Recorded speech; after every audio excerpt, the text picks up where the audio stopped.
أشهد أن لا إله إلا الله وحده لا شريك له وأشهد أن محمدا عبده ورسوله أما بعد فأعوذ بالله من الشيطان الرجيم بسم الله الرحمن الرحيم الحمد لله رب العالمين الرحمن الرحيم مالك يوم الدين إياك نعبد وإياك نستعين اهدنا الصراط المستقيم صراط الذين أنعمت عليهم غير المغضوب عليهم ولا الضالين. Geçen Cuma hutbesinde Peygamber Efendimiz sallallahu aleyhi ve sellemin sessizce Mekke'ye yaklaştığı anlatılmıştı.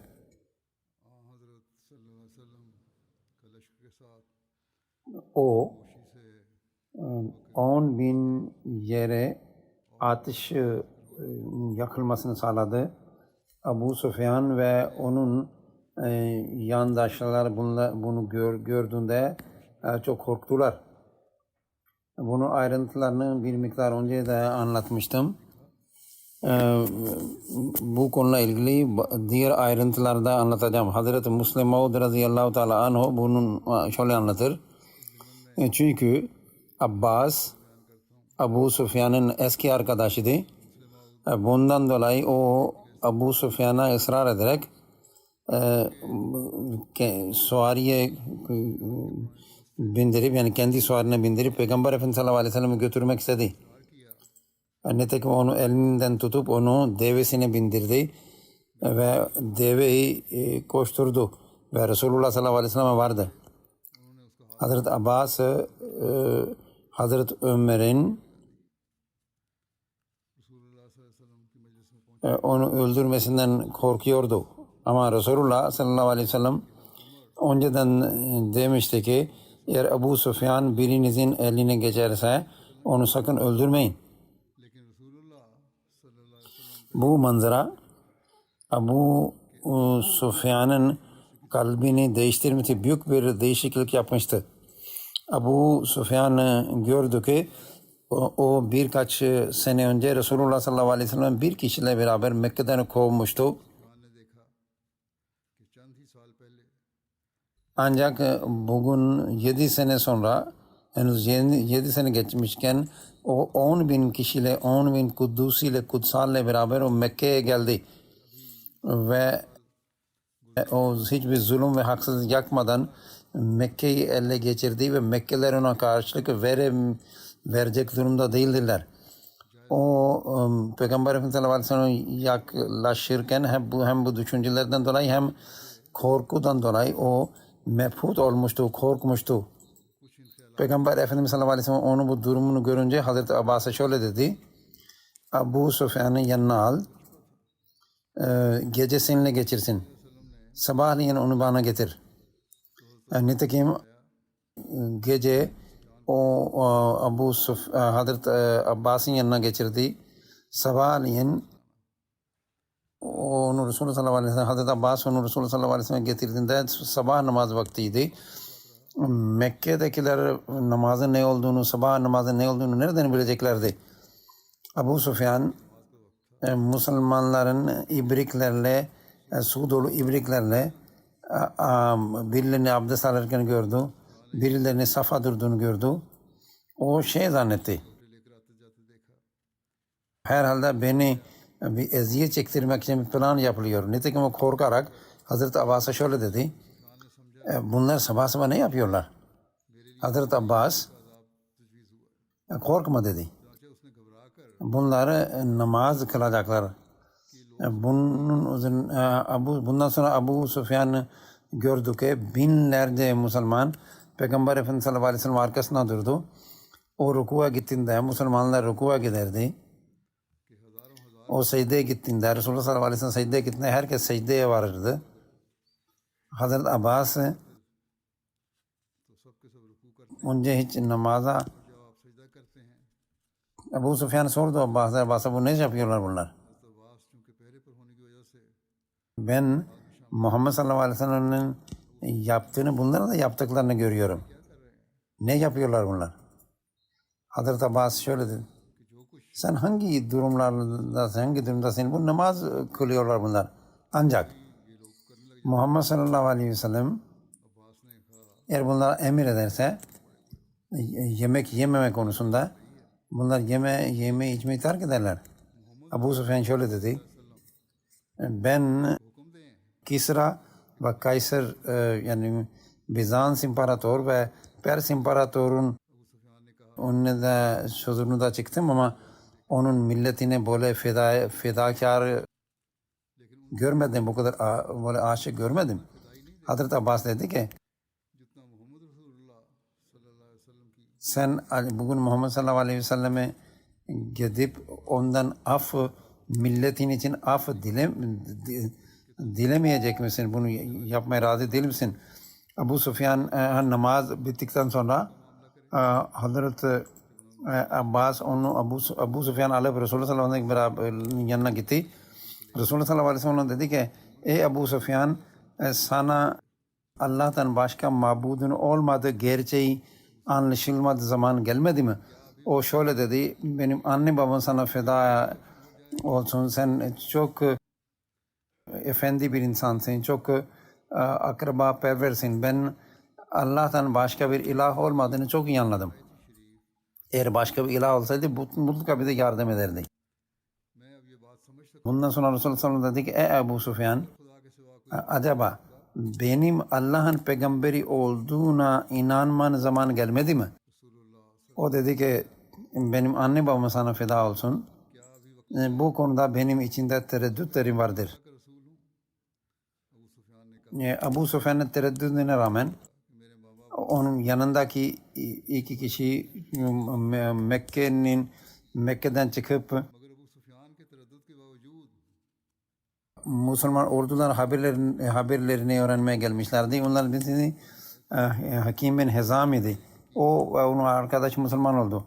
O da Mekke fethedildikten sonra onun kalbi açıldı. Hakim bin Hizam dedi ki ey Allah'ın Resulü sallallahu aleyhi ve sellem acaba bu ordu için milletini helak etmek için getirdin. Resulullah sallallahu aleyhi ve sellem şöyle dedi. Bunlar çok zulmettiler. Bunlar büyük haksızlık ettiler. Büyük günah yaptılar. Ve Hudeybiye'da zaptınız sözleşmeyi bozdunuz. Allah'a karşı zulmettiniz ve Allah'ın hürmetli ve barış yeri kıldı yerini siz ihlal ettiniz. Hakim bin Hizam dedi ki siz haklısınız. Sizin milletiniz gerçekten böyle yaptı ama siz aslında Mekke saldıracağına Havazin milletini saldırman lazımdır. Resulullah dedi ki onlar da zalim değiller.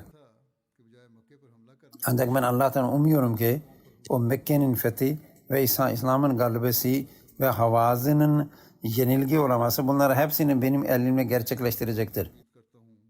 Bundan sonra Ebu Süfyan şöyle dedi. Mekkeliler eğer karşı koymazlarsa onlara için emniyet olacak mı? Resulullah evet dedi. Her kim evin kapısını kapatırsa ona o barış da olacaktır, emniyet de olacaktır. Hazreti Abbas dedi ki ya Resulallah Ebu Süfyan işte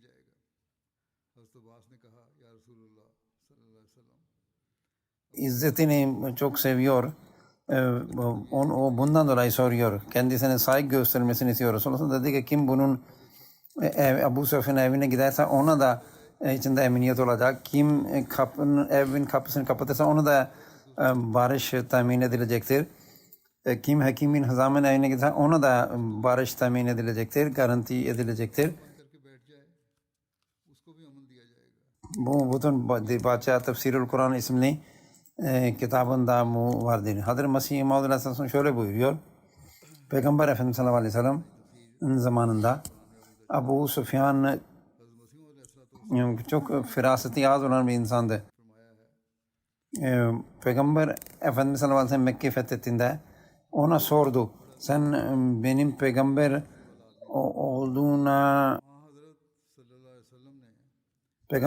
bunun insan işi olmadığına inanıyor musun? İnanmıyor musun? Dedi ki ben senin Allah'ın haklı olduğunu ben inandım. Bu putlarda eğer bir şey olsaydı mutlaka bize yardım etselerdi. Ona söyle denildi. Resulullah dedi ki sen benim nübüvvetimin de iman et. Dedi ki o bunu da tereddütlü davrandı. Bakın onun kafasına tevhid yerleşti ama nübüvvet yerleşmedi. Bazı fıtratlar öyle değil. Onlarda firaset çok azdır. Halbuki tevhidin delili neyse nübüvvetin delili de aynıydı. Abu Sufyan aman bunlar ikisini birbirinden ayırt ediyordu. Mesih insan diyor ki herkes eşit değildir. Birileri Ebu Bekir gibidir. Bazılar orta derecedeki, bazılar da daha da düşük firasete sahiptirler. İbn-i Ukba diyor ki Abu Sufyan ve Hakim bin Hizam geri döndüklerinde Hazreti Abbas Resulullah sallallahu aleyhi ve sellem'e şöyle dedi. Ey Allah'ın Resulü sallallahu aleyhi ve sellem, Abu Sufyan'ın İslam konusunda benim tereddütüm vardır. Hazret onu geri çağırın. O İslam'ı anlasın ve Resulullah'ın da İslam'ı gerçeğini öğrensin. İbn-i Ebi Şeybe diyor ki Abu Sufyan geri dönerken Hazreti Ebu Bekir'ine Resulullah sallallahu aleyhi ve sellem dedi ki ey Allah'ın Resulü, eğer Ebu Sufyan için emredersen onu yolda durduralım. İbn-i İshak şöyle diyor. Abu Sufyan geri dönerken Peygamber Efendimiz sallallahu aleyhi ve sellem Hazreti Abbas'a şöyle dedi. Abu Sufyan'ı vadide durdur. Hazreti Abbas nitekim onun gitti ve onu durdurdu. Bunun üzerine Abu Sufyan şöyle dedi. Ey Beni Haşim, siz beni kandırıyor musunuz? Hazreti Abbas şöyle dedi. Nübüvvet ehli kandırmaz. Başka bir rivayete o dedi biz kesinlikle Hazreti Abbas dedi biz kesinlikle kandıran insanlar değiliz. Ancak sen sabaha kadar bekle ve Allah'ın ordusunu görene kadar buraya dur. Hazreti Abbas nitekim onu orada durdurdu. Sabah oldu. Farklı kabileler birer kervan halinde ondan geçti. Hazreti Abbas'a dedi ki bu kim? O dedi ki bu falanca kabiledir. Gaffan kabilesidir. Dedi ki benim bu kabile ne? Juhayna kabilesi geçti. O tekrar aynı soru sordu. Sa'd bin Huzam geçti. Aynı soru dedi. Aynı şey dedi ki ben ne yapayım bunlar? Benim ne işim var bunlarla? Hatta bir bölük oradan geçtiğinde o kadar insan hiç görmemişti. Dedi ki bu kimdir? Bunlar dedi ki bu Ansar'dır. Bunlar Sa'd bin Ubade bunlar reisidir. Ve elinde de bayrak vardır. Abu Ubade dedi ki Hazreti Abbas'a Abu Sufyan dedi ki ey Abbas eğer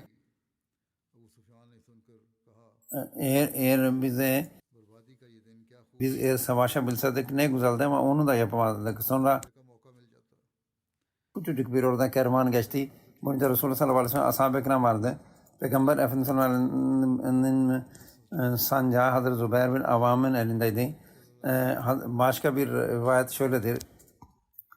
Resulullah sallallahu aleyhi ve sellem Abu Sufyan'ın yanından geçtiğinde o şöyle dedi. Ey Allah'ın Resulü sallallahu aleyhi ve sellem, acaba milletinin öldürme emir verdiğini, Sa'd bin Ubade ne dediğini bilmiyor musun? Hazreti Resulullah dedi ki ne dedi? Abu Sufyan onun dediklerini anlattı. जानते कि 7 दिन इबादत क्या कह रहे हैं। Ben milletin konusunda Allah adına Sufiyan ने बताया rica ediyorum. Sen çok merhametli bir insansın. Peygamber Efendimiz sallallahu aleyhi ve sellem dedi ki Saad'ın söyledikleri yanlıştır. Bugün rahmet günüdür. सिला रहमी करने वाले Bugün Allah Kabe'ye azmet verecektir. Ve Allah Kureyş'i gerçek izzet verecektir. Saygınlık kazandıracaktır. İbn-i İshak şöyle yazıyor. Hazreti Saad'ın dedikleri muhacirinlerden birisi bunu duydu. İbn-i Hişam diyor ki bu olayı anlattı ve dedi ki Hazreti Ömer bunu Saad'ın dediklerini duydu ve Resulullah sallallahu aleyhi ve sellem gidip anlattı. Ve dedi ki belki Saad Kureyş'e saldıracaktır. Başka bir rivayete göre Hazreti Abdurrahman bin Avf bu शायद हजरत olayı Resulullah sallallahu aleyhi ve sellem aktarmıştır. Peygamber Efendimiz sallallahu aleyhi ve sellem Hazreti Saad'a bir elçi yolladı ve onun elinden bayrağı alıp onun oğlu Kays'e verdi. Hazreti Kays'e verdi. Hazreti Müslim Maud bunun şöyle ayrıntılarını veriyor. Şöyle diyor. Abu Süfyan'ın onunla leşker yani ordu geçtiğinde Ansar'ın lideri Sa'd bin Ubada Abu Süfyan'ı gördüğünde şöyle dedi. Bugün Allah-u Teala bizim için Mekke'de kılıç zorla girmeyi helal kıldı. Bugün Kureyşler rezil edilecektir.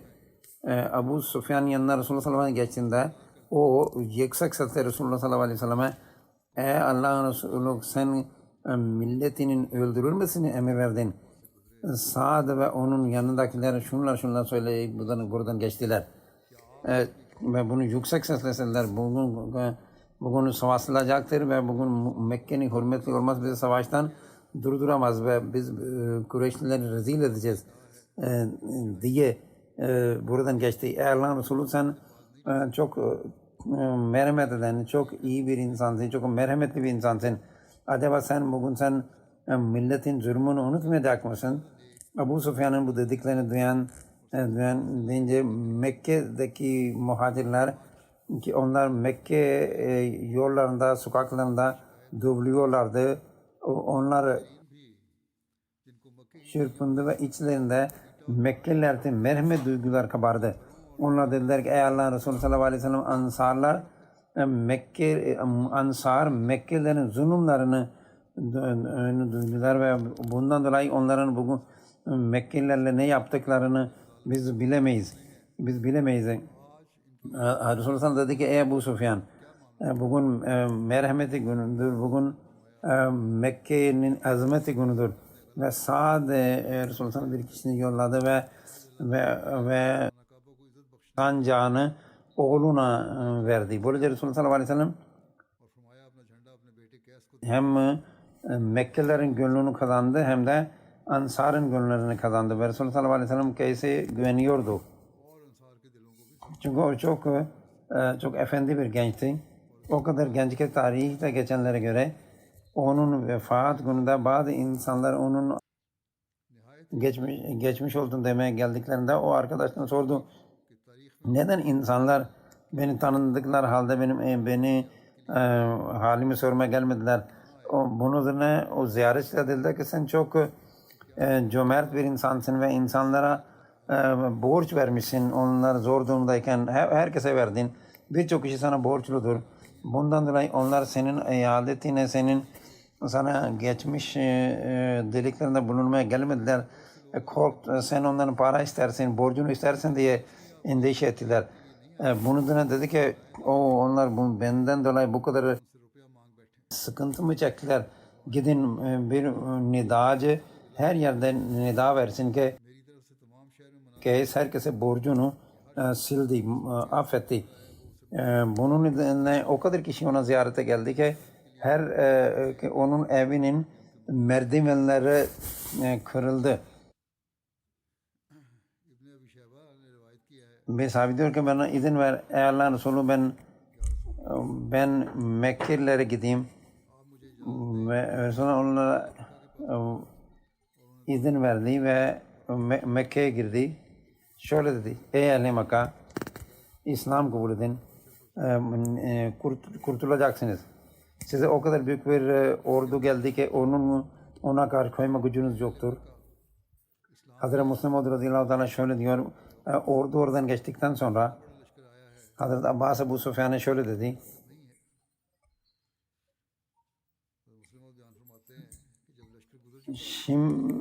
Şimdi sen suarine bin ve Mekke verip onlara Resulullah geldiğinden haber ver. Ve onlara de ki Resulullah Mekkelilere aman verdi. Ebu Süfyan Mekkelilerin kurtuluşun yolunu bulduğundan dolayı çok sevinçliydi. Karısı Hinde İslam'a karşı çok kinciydi, kafirdi. Kafir olmaz ama çok cesur bir kadındı. Ebu Süfyan'ın sevincini görünce ve onun sakalını tutup ve dedi ki bu ahmak yaşlıyı öldürün. Bu size Müslümanlara karşı Mekke'nin şerifi için gidip savaşın diyeceği yerde bu barış ve amandan bahsediyor. Ebu Süfyan durumunun farkına varmıştı ve dedi ki ey ahmak kadın sen durumunun farkında değilsin. Ben öyle bir orduyu gördüm ki bütün Arabistan ona karşı konamaz. İslam ordusu Mekke'ye geçtiğini Buhari şöyle anlatılıyor. Buhari'de şöyle geçiyor. Resulullah sallallahu aleyhi ve sellem Hazreti Zübeyir'e dedi ki Mekke'nin üst kısmından girin ve Cemun'da sanca dikin ve ben gelene kadar oradan ayrılmayın. Hazreti Halid bin Velid ordunun sağ tarafındaydı. Onu Aslem, Süleym, Huzeyna ve Cuhayna kabileleri onunla beraberdi. Resulullah sallallahu aleyhi ve sellem emir verdi. Ve onlara Mekke'nin alt tarafından girmesini emir verdi ve oraya sancağı dikmesini emretti. Peygamber Efendimiz Ebu Ubeyde bin Cerrah'ı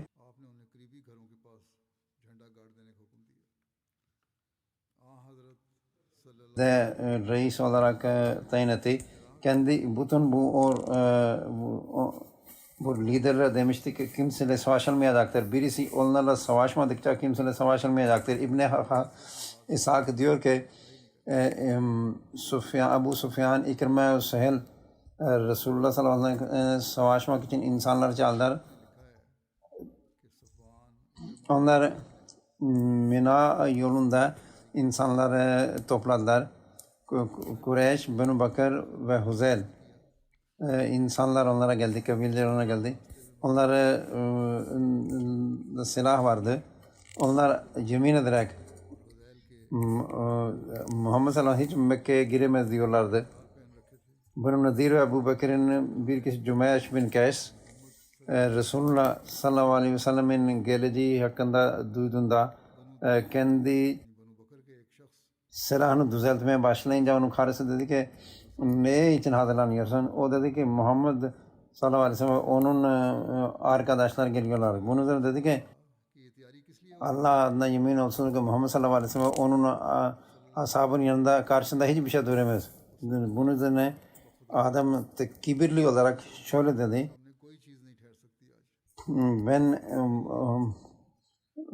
Ben onlardan birisini senin hizmetine sunacağım. Yani onları yakalayıp sana köle olarak getireceğim. Kadın dedi ki Muhammed sallallahu savaşmayın dedi. Sizin görüşünüz doğru değildir. Keşke siz Muhammed sallallahu aleyhi ve sellem ve onun arkadaşlarını, onun ashabını görmüş olsaydın. Cemaat dedi ki sen yakında göreceksin ki Ebu Süfyan, İkrime ve Süheyl son beraber gitti, onlara beraber gitti. Hazreti Halid bin Velid oraya geldiğinde o bir grup böyle bu grup gördü ve onları oraya girmeyi engelledi ve buraya güçle siz ona ok attı. Hazreti Halid arkadaşıyla beraber bunlarla savaştı. İşte orada birkaç kişi öldürüldü. İbn-i Eshab'a göre 12 ve 13 kişi öldürüldü müşriklerden. Onlar yenilgi uğradı, kaçtılar. Dağlara sığındılar. Cemaş bin Keys o kibirli olan karısına karşı oradan kaçtı. Ve eve vardı ve karısına dedi ki kapıyı kapat. Hani kadın dedi ki seni o naralar nereye gitti? Sen hani köleler getireceğim diyeceksin. O बीवी से कहा दरवाज़ा बंद कर दो। çok mazeretini bildiriyormuş gibi dedi ki eğer sen bu savaşı görseysin ki Süfyan da kaçtı, İkrim'e de kaçtı ve bunların hepsini kılıçlar bunları karşıladı ve onları orada उन सबका इस्तकबाल kılıçların gurultusundan başka bir şey yoktu. खोपड़ी पर पढ़कर Nitekim sen dilinden hiç söz çıkarma. Karısına öyle dedi şiir okuyarak. Buhari'de şöyle गुस्सा उबलता हुआ सुनाई geçiyor. Hazreti Halid'in süvarilerden 2 kişi şehit edildi. छोटा सा कलमा भी ना निकाल।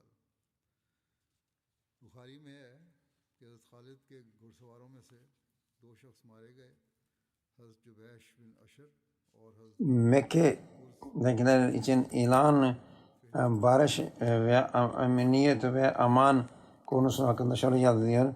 Resul Hakim'in aman verdi ve Mekke git ilan et. Her kim silahını bırakırsa emniyet olacaktır. Evini de kalan aman verildi. Kabe sahasına giren, Abu Sufyan'ın evine giren, Hakim ve Hizam'ın evine giren bunlar hepsine aman verilecektir.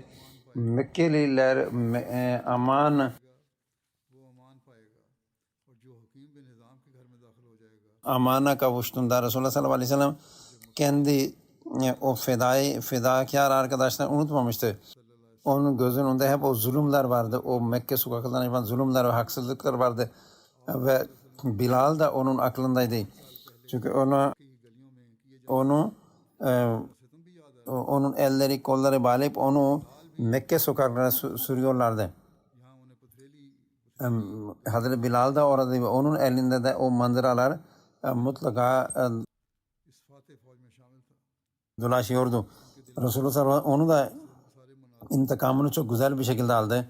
Hazreti Müslim Maud radıyallahu teala anh bu şöyle diyor. Bundan sonra bir rivaya और आप सल्लल्लाहु अलैहि वसल्लम ने किसी का ki o Bilal Habşi'nin kardeşiydi. Yani onun kardeşi olarak o kuvvetle yapılmıştı. Muvakkata. Ve ona bir bayrak verdi ki अबी रवाहा को अपना झंडा kim जो शख्स अबी रवाहा के झंडे Abi Ruvaya verdi ki kim Abi Ruvaya'nın altına से कहा कि साथ साथ ये ऐलान करते जाओ तुम gelirse ona emniyet verilecektir ve Hazreti Bilal'a dedi ki sen bu ilan et. Kim bu? Bu bayrağın altına ve sancağın altına gelirse o emniyettedir. पैरों में रस्सी डालकर İşte Mekke'deki sokaklar Hazreti Bilal için बलाल के लिए अमन की जगह नहीं थे। dalga geçmeye, onu eziyet çektirme yerdi. Hazreti Resulullah sallallahu aleyhi ve sellem onun intikamını almak için düşündü. Ama bu intikamın İslam'ın şanına uygun olmasını istedi. Nitekim o Bilal'in intikamını kılıçla almadı.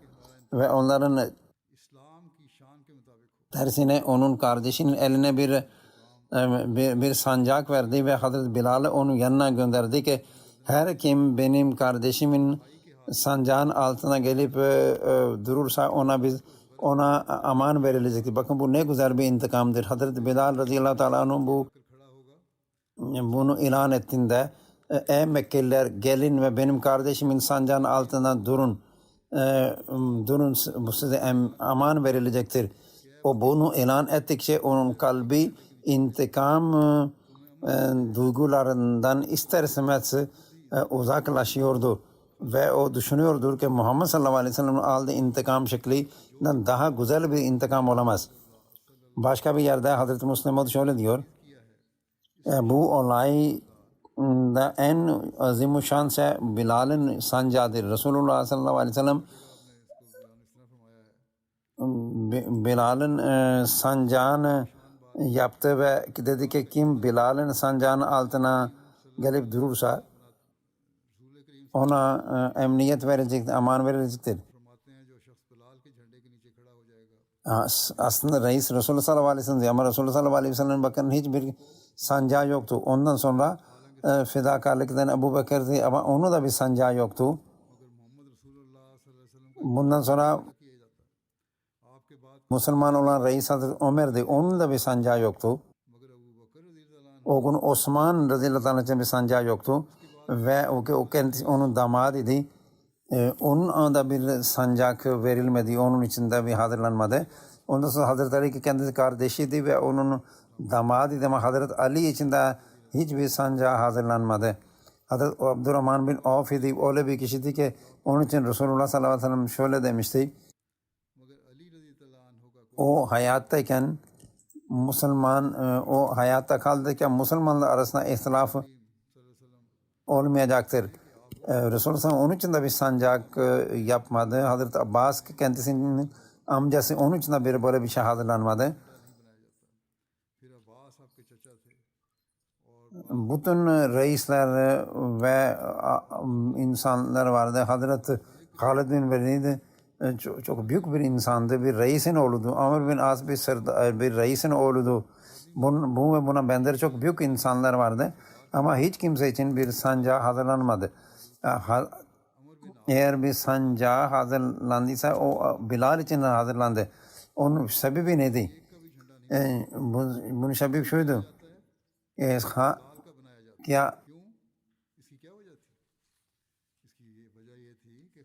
Çünkü Kabe orada herkesin akrabası vardı. Mekke saldırı düzenlenecekse herkes dedi ki Allah'ın Resulü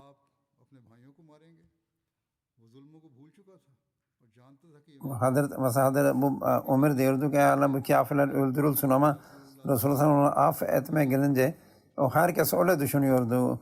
İyi oldu bizim kardeşlerimiz affedildi. İyi bize onlar eziyet çektirdiler. Ne oldu? Tamam biz bunları affedilen bizim kardeşlerimizdir. Hazreti Resulullah da düşünüyordu ki tamam bu affettik. Daha iyi oldu. Bunlar arasında benim amcalarım vardı, benim akrabalarım vardı, benim yakınlarım vardı. Benim kendi akrabalarım böyle kurtuldu. Bir tek kişi vardı. Onun Mekke'de akrabası yoktu. Mekke'de onun gücü yoktu. Mekke'de onun hiç arkadaş yoktu. O çaresiz bir insandı. Onun çaresizliğinden ona öylesine zulmederdi ki bu zulüm ne Ebu Bekir'e ona yapılan zulüm ne Ebu Bekir'e ne Ömer'e ne Osman'a ne Ali'ye kimseye yapılmadı. Ona kızgın alevler onu yatırıyorlardı. Kızgın küm üzerinde yatırılıyordu. Ki orada huzur diyor ki burada sıcak çok az bakın bu. Orada insan orada onu çırılçıplak kızgın ateşi kızgın küm üzerinde yatırıyorlardı ve sonra çivili ayakkabılarla onun üzerine çıkarlardı ve diyordu ki kafirler ona sen de Allah bir değildir. Ama Hazreti Bilal aşhadu la ilahe illallah aşhadu la ilahe illallah derdi. İşte o hep böyle cevap verirdi. Ne kadar zulmedersen edin ben bunun farkına varınca Allah'ın bir olduğunu ben görünce ben onu katiyen onu reddetmedim. Muhammed sallallahu aleyhi ve sellem'in gerçek Allah'ın peygamberi olduğunu hiç reddetmem. Bunun üzerine onlar onu daha çok eziyet çektiriyorlardı. Ona sıcak mevsiminde aylarca böyle davranırdı. Kışın da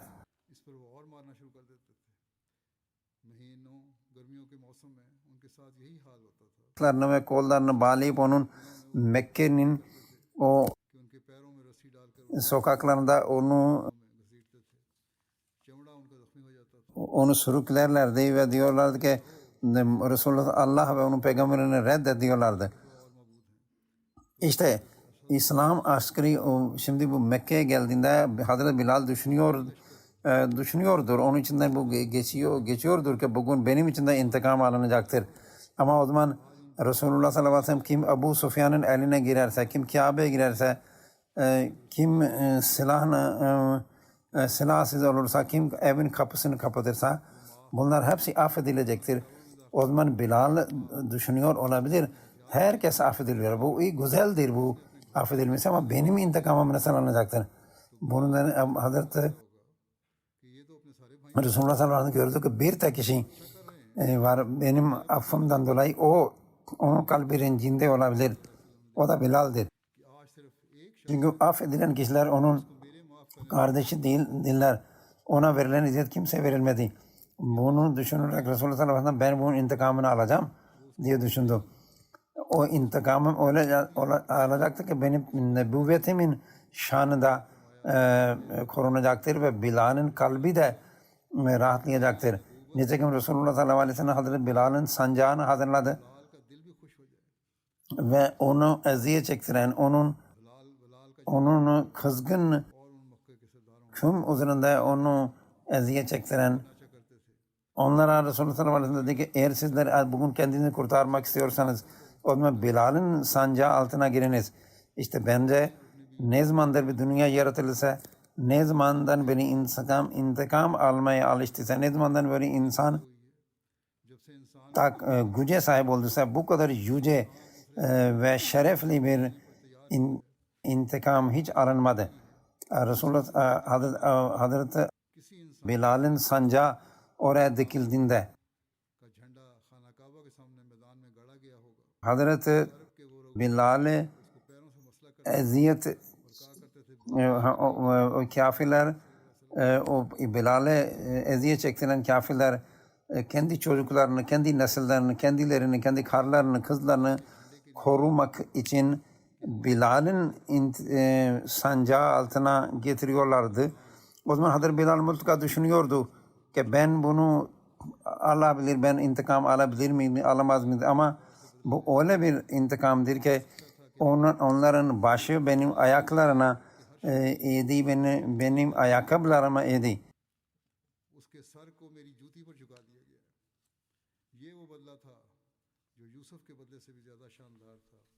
Kim Resulullah sallallahu aleyhi ve sellem kimleri affettiyse onlar tabii ki Resulullah sallallahu aleyhi ve sellem'in Hazreti Yusuf'un affettiği kişiler onun kendi öz kardeşlerdi. Ama Hazreti Resulullah sallallahu aleyhi ve sellem'in affettiği insanlar onlar o reisler, ona yakınlar, onun amcalar, akrabalar onlar hepsini Bilal'in onların alınlarının Bilal'in ayakkabılarına değdirdi ve bu şekilde onları affetti. Allahümme salli ala Muhammedin ve ala Muhammed. İbn-i Haşam diyor ki Fetih Mekke'da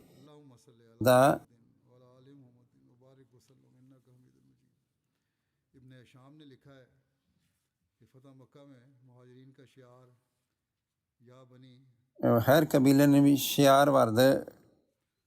Resulullah sallallahu aleyhi ve sellem Zahir'in yoluna geldiğinde Peygamber Efendimiz sallallahu aleyhi ve sellem Mekke'nin fethinde buradan Mekke'ye girdi. Resulullah sallallahu aleyhi ve sellem kılıçlarını gördüğünde dedi ki ben sizi kitalden men etmiştim. Bunu da Hazreti Halid vesaire dedi ki bunlar önce düşmanlar önce saldırdılar. Resulullah sallallahu aleyhi ve sellem dedi ki bugün Allah'ın karar gününde Allah onlara gösterecekti ki bugün siz Müslümanların Mekke girmelerinden hiç böyle engel olamazsınız. İşte bunun ayrıntıları inşallah ileride de ben anlatacağım. Şimdi ben bazı cenazelerden bahsedeceğim. Namazdan sonra cenazesini kıldıracağım. İşte Emine Şehnaz sahibadır Lahor'dan. Geçenlerde 57 yaşındayken vefat etti. İnna lillahi ve inna ileyhi raciun. Onların ailesine Ahmediyet, onların onun babasının vasıtasıyla geldi. 1934 senede 15 yaşındayken Kadiyan'da biat etmişti. Rahmetli Musiya idi ve arkasında bir oğlu ve bir kocası dışında 4 kız var. Bir de oğlu murabbidir Senegal'da. Orada o hizmette bulunmaktadır ve orada olduğu için annesinin cenazesine gidemedi.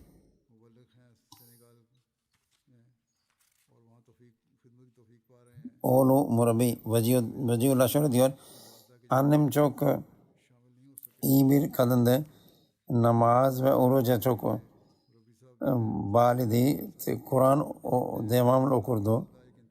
Hilafet-i Ahmadiye'ye çok bağlıydı. Herhangi bir zorluk olduğunda bana derdi ki Hazur'a mektup yaz. Çok misafirperverdi ve gücünü aşarak onlara hizmet ederdi. Ahmadi olmayanlara çok iyi davranırdı. Bazı komşuları çok rahatsız etmesine rağmen Ahmadi olmayan komşular onlara hep onların haklarını ödemeye özen gösterdi. Kocası diyor ki benim her zaman çok güzel benim eşim ve eş olarak çok iyi eş oldu. Ben ne kadar cemaat hizmeti yaptıysam ondan dolayı yapabildim. Ben eğer bütün gün dışarıda kaldıysam cemaat hizmeti için hiç şikayet etmedi. Çok misafirperverdi. Vefatından birkaç gün önce 22 cemaat misafirler için yemek yaptı ve çantalar daimi ödeyen bir insandı. Evet, çok güzel bir şekilde evladını yetiştirdi. Ve mal sektör olarak çalışıyordu kendi meclisinde. Onun abisi diyor ki benim kız kardeşim çok seven, teheccüde özen gösteren hilafete bağlı birisiydi. Ailesinin bütün çocuklarına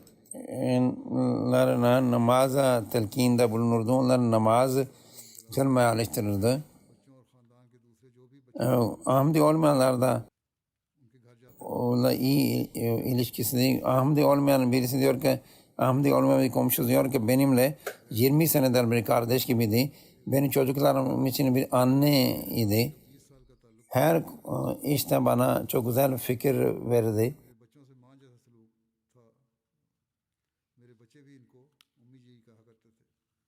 Sadr Lajna oradaki şöyle yazıyor ve onun vefatıyla bizim meclisimiz çok bir ihlaslı birisinden mahrum oldu. 20 seneden beri mal sekretörlüğünde çalışıyordu. Kendisi de çok büyük mali fedakarlıkla bulunuyordu.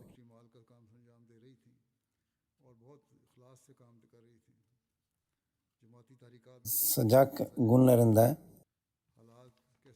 yani yazın ve her perşembe perşembe günü oruç tutardı. Allah kendisine mağfiret eylesin. Murabbi olan oğlu da Allah Teala sabır nasip etsin ve duaların varisi kılsın.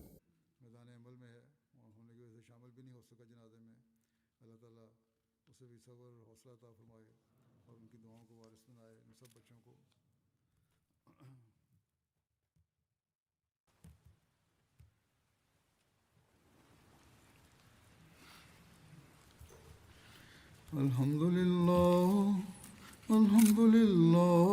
nahmaduhu ve nestainuhu ve nestağfiruhu ve nu'minu bihi ve netevekkalu aleyh ve na'udzu billahi min şururi enfusina ve min seyyiati a'malina men yahdihillahu felâ mudille lehu ومن يضلله فلا هادي له ونشهد أن لا إله إلا الله ونشهد أن محمدا عبده ورسوله عباد الله رحمكم الله إن الله يأمر بالعدل بالعدل والإحسان وإيتاء ذي القربى وينهى عن الفحشاء